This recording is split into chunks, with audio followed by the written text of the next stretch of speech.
guys, Joy with King's Agri-Seeds here. I want to talk today about something we are all facing, which is drought.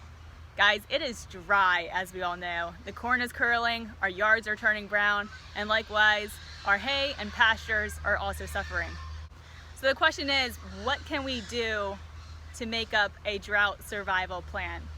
And I'd say there's several options out there. It depends a little bit on your type of situation, but there are several options.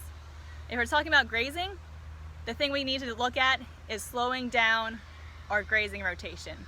This typically means leaving 60 days of rest between paddocks instead of only 30 or maybe even 20, what we see in the spring flush. So we really need to slow down our rotation plan.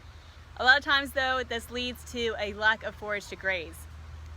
So the second option is to feed hay during the middle of summer. Yep, feed hay during the middle of summer.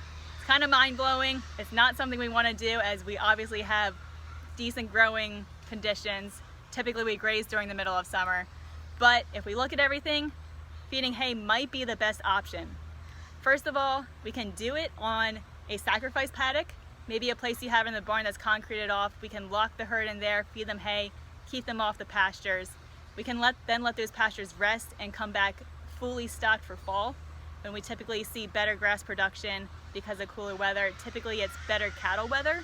We have less fly pressure, we have cooler weather, so the cows generally do better. We have better average daily gains during the fall.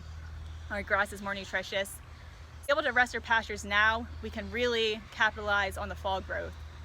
On the flip side, if we still graze our pastures now and we maybe graze them a little bit harder than we should, we could really hinder the growth and we could see less production during the fall when we do really have good grazing stands. So my biggest encouragement to you would be to think about how we can really reduce the grazing pressure on our pastures. Of course, the first option, like I mentioned, is feeding hay. The second option would be to obviously downsize the herd. It's not a great option for many of us, but if we have any stockers, we can easily sell those off. There's plenty of people looking for stockers right now who maybe have a back 40 acreage that they have a surplus of grass there.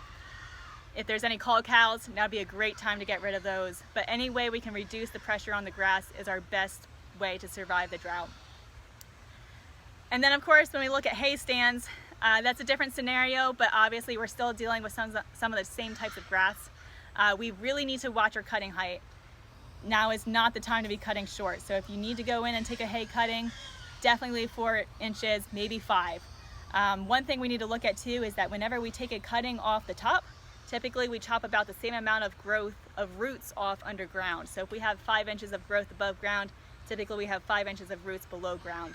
So the further you cut down, the more roots we're reducing underground. So that's something to watch there. If it's still green and growing, I think it's maybe wise to let it grow, let it keep going until hopefully we get some moisture here.